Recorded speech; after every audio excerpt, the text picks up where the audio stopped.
कहते हैं कि एक घर की दीवारें सब कुछ देखती हैं पर बोलती नहीं। लेकिन सिवान के उस पुराने सफेद बंगले में दीवारें चीख चीख कर कुछ कहना चाहती थी। इस घर की मालकिन दादी जी थी, जिनकी एक नजर से पूरा घर कांपता था। उनकी बहू सुधा पिछले 10 सालों से इस घर को संभाल रही थी, लेकिन आज कुछ अलग था। आज इस घर में नंदनी आ रही थी, घर की इकलौती ननद, जो अपनी शादी टूटने के बाद हमेशा के लिए वापस आ रही थी।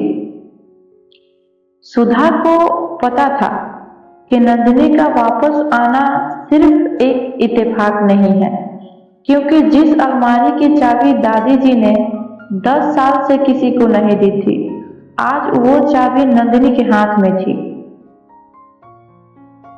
शाम की चाय का वक्त था। सुधा ने जैसे ही नंदिनी के सामने चाय का कप रखा, नंदिनी मुस्कुराते हुए बोली, भाभी, सुना है भैया ने आपके नाम पर जो जमीन की थी वो अब दादी जी ने मेरे नाम पर कर दी है। बुरा तो नहीं लगा?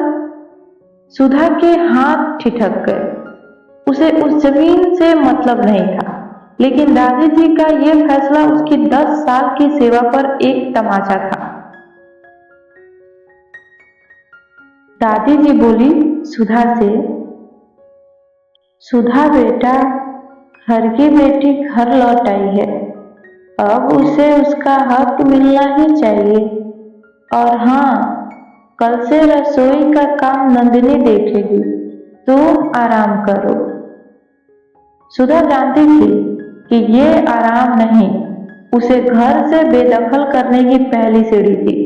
पर सवाल ये था कि नंदिनी के पास ऐसा क्या राज था जिसे जानकर दादी जी उसकी हर बात मान रही थी।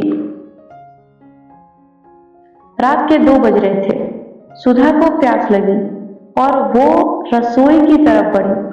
तभी उसने देखा कि स्टोर रूम की खिड़की हल्की रोशनी आ रही थी। उसके अंदर झांका तो देखा कि नंदिनी और दादी जी एक पुराने लोहे के संदूक के पास बैठी थी। नंदिनी दादी से कह रही थी, अम्मा, अगर भैया को पता चल गया कि 10 साल पहले सुधा भाभी के पहले बच्चे के साथ क्या हुआ था, तो वो आपको कभी माफ नहीं करेंगे। सुधा के पैरों तले जमीन खिसक गई। उसका वो बच्चा जिसे उसे बताया गया था कि वो पैदा होते ही मर गया था, क्या वो सच में मरा था या उसे किसी साजिश के तहत हटा दिया गया था? सुधा अब चुप रहने वाली नहीं थी। उसने दरवाजा जोर से धक्का देकर खोला। कमरे में सन्नाटा छा गया। दादी जी के चेहरे पर एकदम रंग उड़ गया था और नंदिनी की मुस्कान गायब हो गई थी। सुधा बोली, बताइए अम्मा जी, मेरा बेटा कहाँ है? जिस संदूक को आप 10 साल से छुपा रही थी, क्या उसमें उसकी यादें हैं या मेरे सवालों के जवाब? संदूक खुला था। अंदर कोई गहने या पैसे नहीं थे। उसमें थे कुछ पुराने कागजात और एक बच्चे का छोटा सा स्वेटर। नंदिनी ने एक कागज सुधा की तरफ फेंका। वो एक गोद लेने के कागजात थे। दादी जी ने सुधा के बच्चे को अपने रसूख के डर से किसी और को दे दिया था ताकि घर की साख बची रहे। सुबह हुई, लेकिन ये सुबह उस घर के लिए नई थी। सुधा ने अपना सामान नहीं बांधा, बल्कि उसने दादी जी के सामने एक शर्त रखी, या तो वो बच्चा वापस आएगा या ये घर पुलिस की दहलीज पर खड़ा होगी। नंदिनी, जो खुद को बहुत चालाक समझ रही थी, अब दादी जी की नजरों में गिर चुकी थी, क्योंकि उसने अपनी ही मां को ब्लैकमेल किया था। सच तो सामने आ गया, पर क्या टूटे हुए रिश्ते फिर से जुड़ पाएंगे? क्या सुधा अपने उस बच्चे को ढूंढ पाएंगी जिसे उसने कभी देखा भी नहीं था?